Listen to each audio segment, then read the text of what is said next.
Welcome back, ladies and gentlemen, and thank you very much, guys, for your greatest support. Fellow Kenyans, I don't have a lot of things to say, but I want you to listen to William Ruto. So I don't know why William Ruto decided today to talk about Uhuru Kenyatta. Of course, Uhuru Kenyatta was in Western, and nimeona watu wakisema ati mara Uhuru Kenyatta was attacked, which is not right. Watu wengine wanasema kwamba gari zake ziliatakiwa wakati ambapo alikuwa anatoka Western. His escort and everything, security. It is not right. That is rumors. But that rumors and everything aside, William Ruto, after Uhuru had said in Western that he has no power to choose for Kenyans whom they want as their presidential candidate. Kama ni kuomba kura, tuombe kwa amani. Wananchi wana ujuzi wa kujua. Wakisema wanataka Kalonzo ni Kalonzo. Wakisema wanataka Ruto ni Ruto. Wakisema wanataka Matiang'i ni Matiang'i. Wakisema wanataka Sifuna, Sifuna.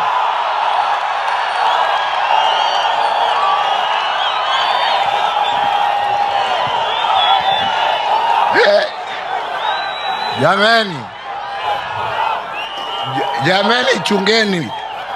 Mimi sitaki kuitwa sponsor bana. Mimi sitaki mambo mingi. Mimi nimesema ya kwamba chaguo ni la nani? Chaguo ni la nani? Na hakuna haja ya kulazimisha Mkenya yeyote kwenda upande huu au upande huu. Wakenya watajichagulia wenyewe. Na mimi naomba viongozi wa kisiasa tuende kwa wananchi kwa amani. Tuhubiri yale ambaye tuko naye kwa amani. Hii mambo ya kuzuia wengine kufanya mikutano or as their president. And remember, I told you this when people were arguing that Uhuru Kenyatta is the one that is funding this team. I made it crystal clear when I said that he might be supporting, he might be sponsoring this team. He might be. But he's not going to choose for these people who is supposed to vie for the presidency. Because the person that he's going to choose maybe is not people's person. You've seen Uhuru Kenyatta is very smart up there. Umesikia akisema kwamba wananchi wakichagua ni William Ruto ni sawa. Wakichagua Kalonzo, wakichagua Matiang'i, the moment he mentioned Edwin Sifuna, kila kitu kaachiliwa hapo. So that one really tells you that Uhuru Kenyatta is trying to work things behind the scene. Behind the curtain, maybe there is something that is working on which we don't know. And I don't think it is necessary for us to know it because it's not going to help us even if we know it. That is it. But then, I want you to look at this thing this way. Uhuru Kenyatta, William Ruto, Rigathi Gachagua, Ndindi Nyoro, all these people working together. Surprises you. But you know there is a possibility. There is a possibility that all these people are working with William Ruto. Anyway, that is just an assumption. William Ruto today had a meeting at State House. Not even a meeting, but rather an interview. And I've listened to his interview actually. And one thing I can say is that Ruto was forced to respond to Uhuru Kenyatta and the United Opposition. For what is going on, William Ruto amepata platform nzuri sana ya kurarua. Na kweli amerarua. My predecessor had an option, to become a statesman and rise above politics and, become a unifying, factor in a country. But he chose to climb down and become an opposition leader, because in your own statement, your own headline is the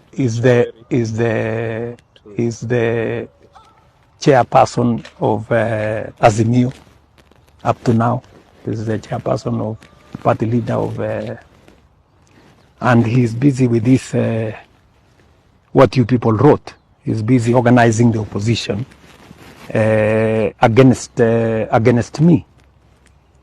Of course, I have tried to persuade him, because I thought, as my former boss, I tried to, persuade him that maybe he could play a different role.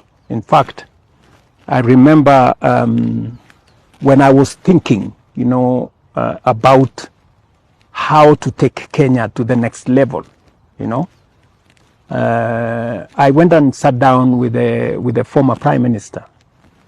And I told him, you see, we are now the elders, we are the leaders of this nation. Why don't we work together,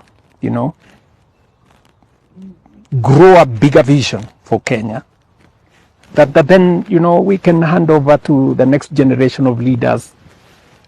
And the former Prime Minister was I must say, I must give him credit. He was up to it. In fact, he immediately told me, look, I am going to look for Professor Hino.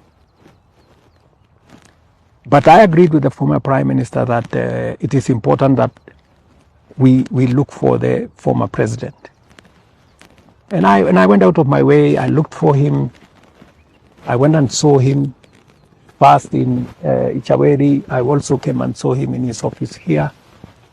And then I talked to him to persuade him that, look, as a former head of state, the only one living now, please help us to, forge, a new, vision for the country. But he was reluctant, and he said he wasn't sure he wanted to do that. Well, those are choices people make. So, of course, he chose to do what he's doing, organizing the opposition and sponsoring them. And even in your own, assessment, these people in the opposition, do they look that they have any idea of where they are going? In your estimation, can you explain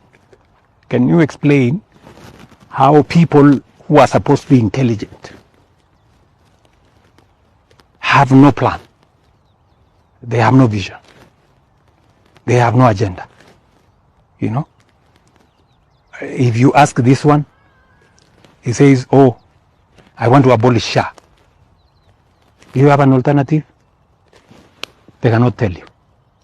Another one there is saying, we want to abolish housing. We want these houses to be broken down, or maybe, I don't know, done what. Do you have an alternative? What about the Constitution? The Constitution talks about housing. What about that? Yep, another one here, you listen to another one. Is the only argument he has against housing is that chicken, I don't know, cannot climb the stairs. Now, let me ask you. Looking at those people, do they look like don't they look sponsored? Don't they look hired? Don't they look like stooges of somebody and they are, puppets?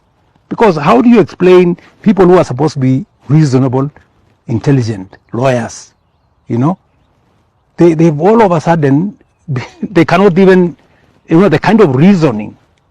I had one of them when he was asked about, he said, my first is to come and abolish Shah. Why? Oh, the cost of dying has gone up. Really? Yes, this is. You're not scared. Right? I am not scared at all. I mean, those people, I trust the judgment of the people of Kenya, that they can be able to see where a plan is and where an agenda is. It is not possible for you to engage in name calling, sloganeering, insults, and expect the people of Kenya to vote for you on account of that. It cannot be your agenda that I'm going to stop housing, I'm going to stop SHA, I'm going to stop the university funding, and you cannot tell the public an alternative. I mean, and some of them make the mistake to think that I was elected because there was hustler and there was bottom up. Hustler was not a slogan. It wasn't an insult. Hustler was a fund. Today, Hustler Fund has lent 90 billion Kenya shillings, 90 billion, to 27 million Kenyans.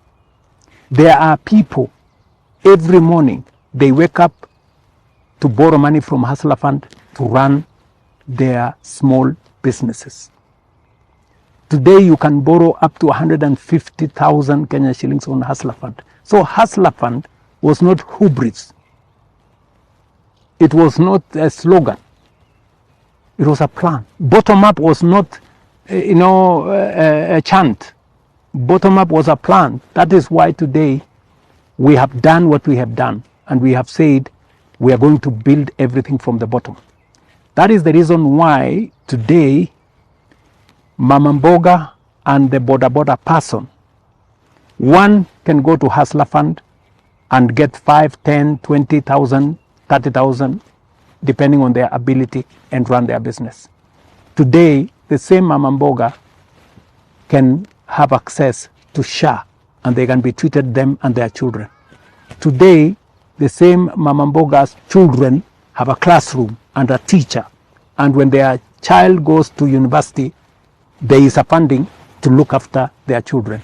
Today, Mama Mboga has a market. And when I said we are going to build from the bottom, that was it.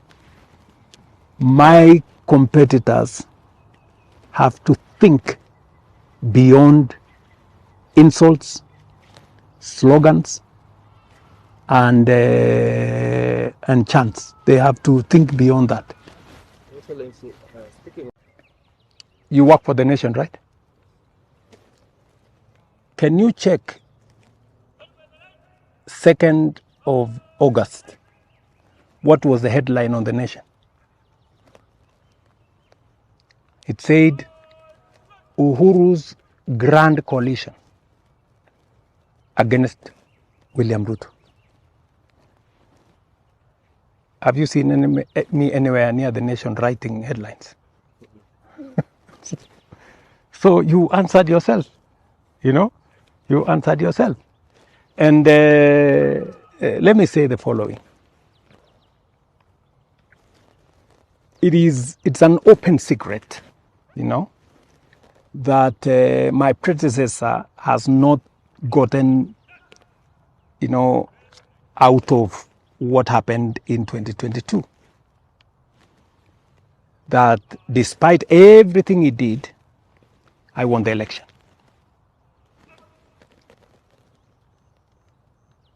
Secondly, he made a prediction himself in public before a whole PG of Azimio that William Ruto was going to fail within 3 months, because he knew very well that the country was in dire straits. He knew about the default, he knew about the state of the economy, and he prophesied that it was going to collapse within 3 months. And so I am sure he has a problem that, well, I managed. The country did not default. The tattered economy that he left today is in a different place. We brought inflation down. We've enhanced our foreign exchange reserves almost 3 times. We've managed interest rates. We've managed exchange rates. The country is stable. Kenya is now the 6th largest economy in Africa. And we have changed the perception of the country in terms of investor confidence. Amerua watu. Can you guys tell me what you think at the comment section concerning what is happening, what is going on, what you've seen, what you've listened to, what you've watched, everything. Just everything. I just want to know everything. Just tell me anything as far as your opinion is concerned.